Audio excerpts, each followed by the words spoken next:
If you never see your customer, how can you provide good customer service? That's the dilemma bankers are facing these days as more and more customers opt to do their banking online, whether it's from their home computer or a mobile device.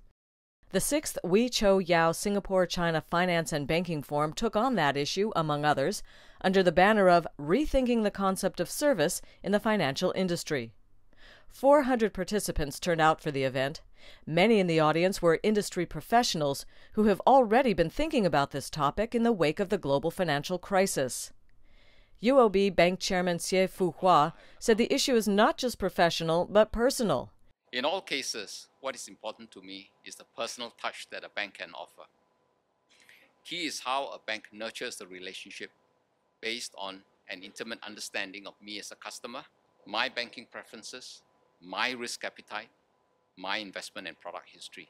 Therefore, the experience with my select principal banks has been one of building long-term relationships based on trust. But he said the crisis revealed an asymmetry in the industry between the knowledge a financial organization has and what a customer has, resulting in countless cases of mis-selling. This caused a severe loss of trust in the industry and has been a major driver in innumerable regulations that emerged post-2008.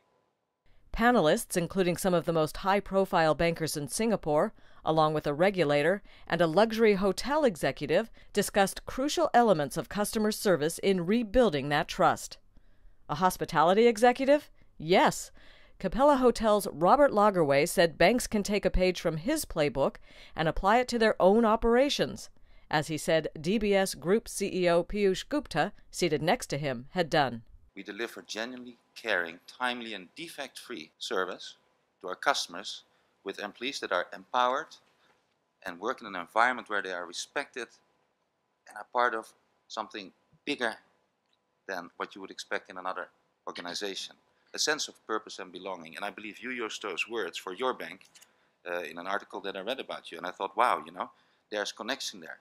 A connection, yes, but Gupta says there's also a difference in that banks have a much higher level of responsibility when it comes to selling an appropriate product to a customer. So why are we husbanding and having to handhold and shopkeep our customers with other industries or not? Why? Because the nature of money is different. The food and drug industry has our kind of problem. FDA requirements are onerous. But there are only some industries which have those kinds of onerous requirements where the provider has to take responsibility for the buyer. So it's not a buyer beware environment. Regulators make this a big part of their agenda. In my mind, sometimes overly so. Fellow panelist Teo Swee LIAN was one of those regulators at the Monetary Authority of Singapore. She replied that they're in the service industry too. Serving the industry they regulate. A regulator is concerned with systemic stability. We want to have a stable system for the economy as well as for people in the economy. So what you're always striving for is a safe, dependable, transparent, efficient marketplace for people to do their financial transactions. That job is getting more difficult with the onslaught of new technology. The introduction of non-banking entities into the financial arena has also put the industry on the back foot.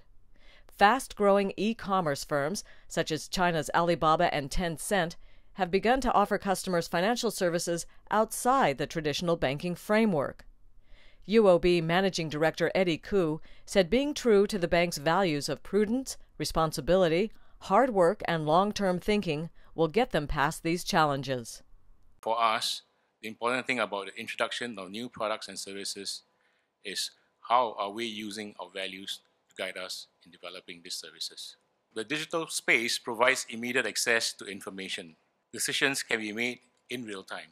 However, there is the responsibility of banks to do what is right for the customers. We need to balance the impulse to do it now that online offers with the consequences of making financial decisions that have longer-term implications. Michael ZINK, head of ASEAN for Citibank, agreed. He said it's critical for banks to go back now to what they do best in order to be able to go forward in the future. As our industry, we've shrunk back down to our core. We're remembering what we do well. We've shed things that we haven't done particularly well. We're concentrating our capital, our talent, and our investment in the areas that we believe we have a core competency in, and we're dealing with these three changes of regulatory redesign, capital and liquidity, and technology simultaneously. We're not done. We've got another few years, maybe another decade to roll, but as long as we remember that it's the customers we're serving and their wealth we're protecting, I think we're coming out in a better place. Organizers say the discussion and the give and take from the audience shows the forum came at the right time. At the end of the day, what bankers are saying and customers are saying is we need to simplify and make these things less onerous and go back to the old-fashioned relationship and trust banking that we are used to from the old days. Banking affects everyday life, from the point of taking a loan or putting a deposit or knowing that your money is safe. You know, it's a very passionate, personal thing.